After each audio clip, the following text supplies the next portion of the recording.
From Upper Michigan Source, this is your Friday Night Fever on demand for January 10th. I'm Mike Ludlum.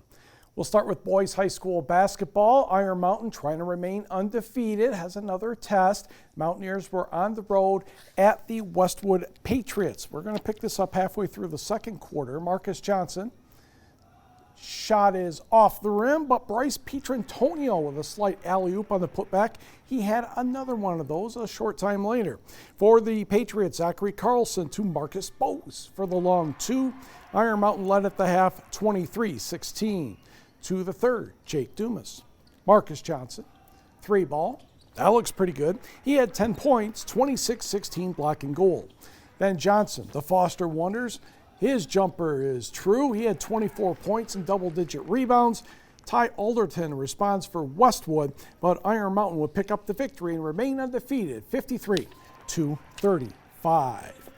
Hop in the car, let's go to Ishpeming, where the Hematites are hosting Manistee. We're in the third quarter, and Skylar Anderson with a step back two. Another hoop tied the score at 34.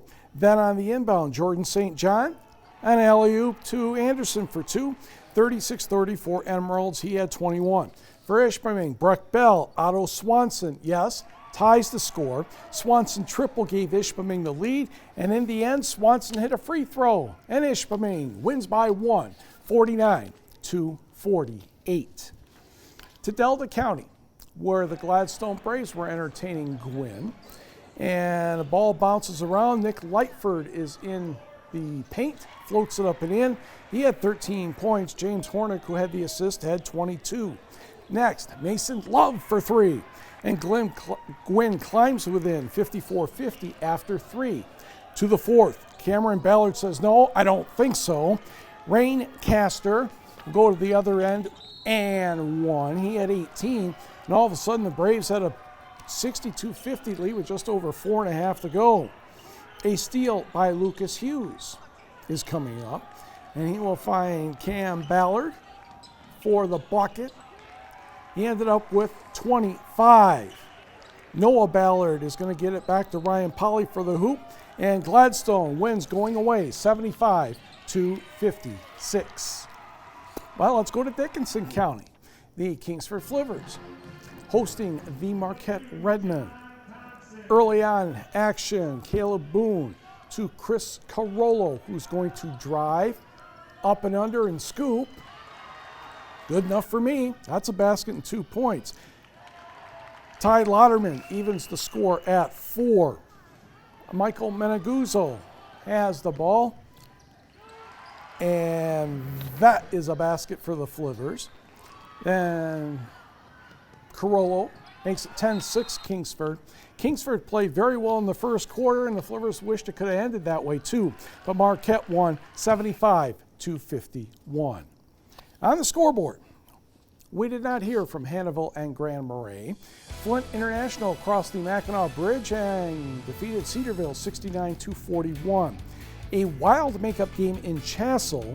Carl and Bill Raudiola combined for 48 points. The Panthers hold off Hancock 76-75.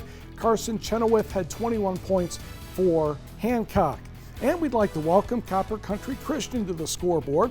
The Warriors had 4 players in double figures and defeated Twin City 58-43 down in Marinette.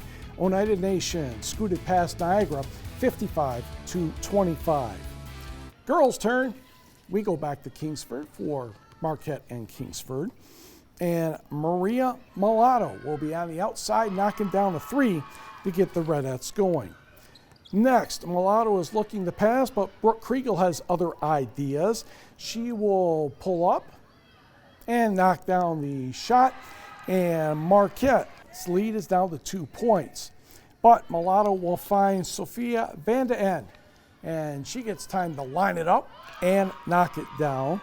And Van de End will get another basket, and Marquette will get the victory by the count of 47-34.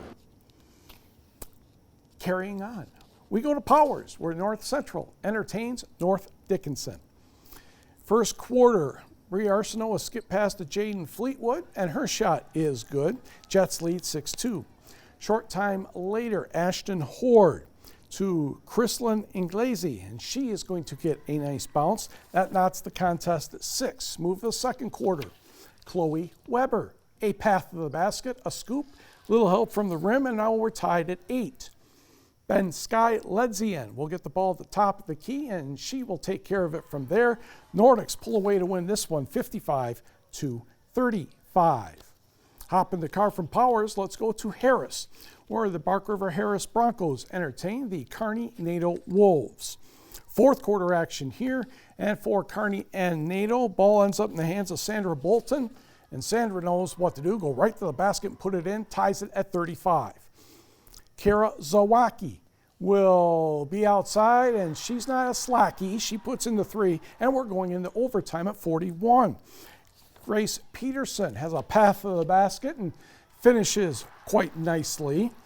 But the Wolves would shoot very nicely down the stretch. Morgan Capper will score next, and Kearney Nato gets the road win in overtime, 49-44. To the board, where Negaunee had a road win at Manistee, 59-21. It was Rapid River 53 and Superior Central 29. Mid-Peninsula had no trouble with Republic Michigamme, 72-32. In overtime, Munising bounces back and defeats Norway 50-46.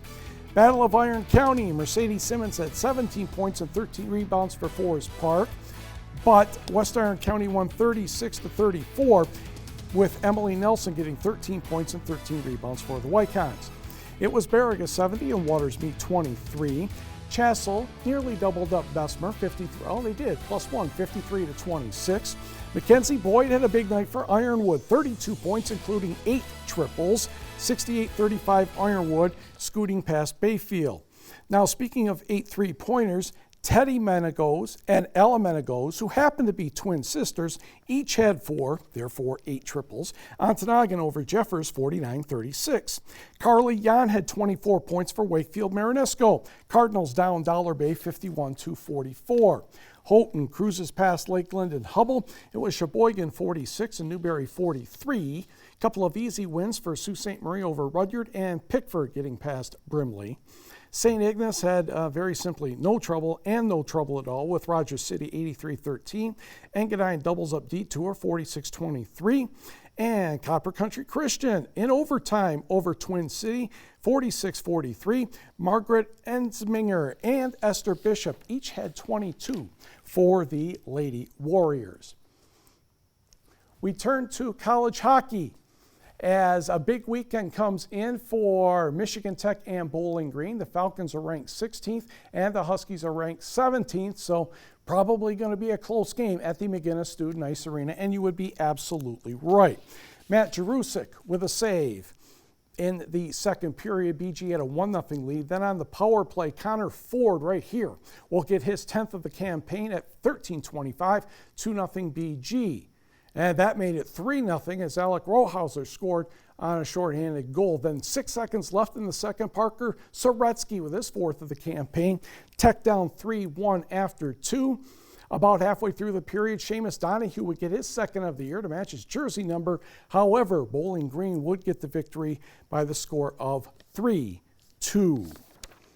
And at the Barrie Event Center, the Wildcats, the Seawolves of Alaska Anchorage. And we will pick this up in the first. Andre Gantos, Joseph Nardi, Griffin Logren puts it home, and the Wildcats have a 1-0 advantage. Seawolves would answer here on the power play. Taylor Lance, Zach Nazareth. That one scoots cross ice, and it's a 1-1 game.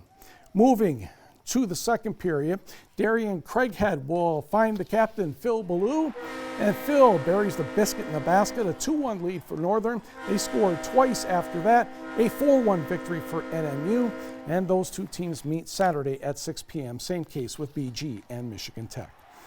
On the scoreboard in the WCHA, Minnesota State blanks Ferris 5-0. Bemidji State over Alabama Huntsville 4-3. The Beavers sweep the series, winning 3-1 on Thursday. Finlandia, no such luck. On the women's side, they were shut out by St. Benedict 6-0, and the men fell to Lake Forest 6-3. High school hockey. Calumet lost to Brighton last weekend, so no more undefeated season, trying to bounce back against the Mustangs of Northville. First period, Northville's Seth Bajorge picks it up and skates it in, finds the back of the net to give the Mustangs a 1-0 lead. Move to the third period, same score. Gabe Capo picks it up, takes it down low. Lincoln Byring, Jackson Riley. The next thing you know, the puck is going to go into the net right there. And that tied the game at 1. No other scoring, so let's go to overtime. Tanner Rowe, that's the puck poked away. Scott Lucas takes over. He sends it back along the board to Dean Locus. Scott from the bad angle scores, and Calumet wins 2-1 at 2:33 of OT. On the scoreboard, Escanaba blank Bay City 7-0.